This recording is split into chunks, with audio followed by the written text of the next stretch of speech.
అక్రమంగా మట్టి తరలించే వాళ్ళు దాదాపుగా ఒక 20 మంది ఉన్నారు. ఇవాళ ఇక్కడ పెడితే రేపు ఇంకో చోట పెడతారు.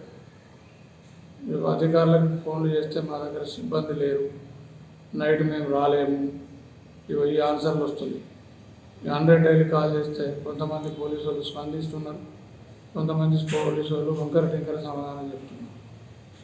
జూలపల్లి కానిస్టేబుల్ 100 డైలీ కాల్ చేస్తే జూలపల్లి నుంచి ఫోన్ వచ్చింది. అజీముద్దీన్ అనే కానిస్టేబుల్ మేము 7 గ్రామాల ల్యాండ్ విషయం, మట్టి విషయం ఏదన్నా కలెక్టర్కి చెప్పుకొని లేకుండా మైనింగ్ వాళ్ళకి చెప్పుకొని సమాధానం ఇస్తున్నాం. మరి ప్రతి చిన్న పంచాయతీ అయినా కూడా ఫస్ట్ చేసేది పోలీసు వాళ్ళకే రిపోర్ట్ చేస్తారు ఎవరైనా. కానీ వాళ్ళు ఆ పద్ధతిలో అవలంబించడం లేదు. మైనింగ్ వాళ్ళకు చెప్తే వాళ్ళు ఏమన్నా మా దగ్గర సిబ్బంది లేదు, మేము ఆడవాళ్ళకి ఏం చేయలేము కదా అలాంటి మీరు పోలీస్కి ఇన్ఫర్మేషన్ ఎస్ఐలకు ఫోన్ చేస్తే నైట్ కూడా ఎస్ఐలు కొంతమంది ఆన్సర్ ఇస్తున్నారు, కొంతమంది ఆన్సర్ ఇవ్వట్లేదు. ఇంకెవరికి చెప్పాలి నా బాధ? చెప్పు. ఇల్లీగల్ వాళ్ళు చేయబట్టి నాకు గిరాకీ లేదు. రోజు 2 ట్రిప్పులు 3 ట్రిప్పులు కొడతాయి, జీతాలు వెళ్ళలేని పరిస్థితి, ఫైనాన్స్ కట్టలేని పరిస్థితి.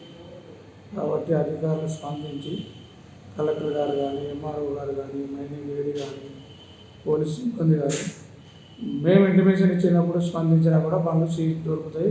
గవర్నమెంట్ కూడా ఫైన్ ఇస్తే ఆదాయం వస్తుంది. ఇప్పుడు పట్ట ల్యాండ్లకే పర్మిషన్ అన్నారు. మరి పట్ట ల్యాండ్లకి వెళ్ళి తీసుకుపోతుంటే మాకేం పని, పట్ట రైతు తీసుకోపోమంటాను అని పోలీసు వాళ్ళు అంటారు. మరి నేను కూడా పట్ట ల్యాండ్లనే పర్మిషన్ తెచ్చుకున్నాను కదా, నాకెందుకు పర్మిషన్? నేను కొడితే అందరిగా పడతారు, ఈ వేరే వాళ్ళు కొడితే ఎవరు రాదు. ఇదేనా న్యాయం? చెప్పండి. అందుకని అధికారులను కోరేది ఏంటంటే, నేనే ఇంటిమేషన్ ఇస్తాను ఫలాని కాడ బాగా నడుస్తున్నాయి, ఆ ఇంటిమేషన్ ఇచ్చినప్పుడు మీరు స్పందిస్తే అంతే చాలు, ఆటోమేటిక్గా బంద్ అవుతుంది. ఒకటి రాత్రి కొత్తగా రాఘపురంలో స్టార్ట్ చేసేది 210 నుంచి 5 టిప్పర్లతో కొట్టి 100 డైలీ కాల్ చేస్తే బసన్నారు నుంచి వచ్చేది. కానీ వాళ్ళ ముంగడికి వెళ్ళి బండ్లు పోతున్నా కూడా బండ్లు పోతలేదు, ఏం ఒక్క బండి లేదంటే చెప్పండి. మేము వస్తాం సార్, ఏ బండి అనేది నెంబర్తో సాగిస్తామని చెప్పి ఒక బండి నెంబర్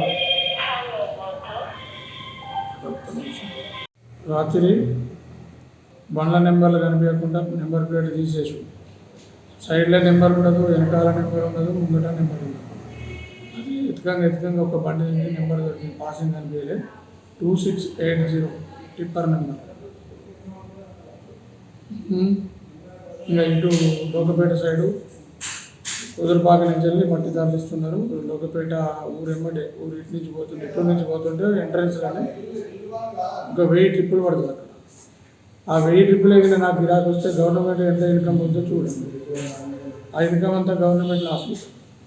కాబట్టి అధికారులు కఠినమైన చర్యలు తీసుకొని స్పందించి దీని మీద ఉక్కుపాదం అవ్వాలని నా యొక్క అభిప్రాయం.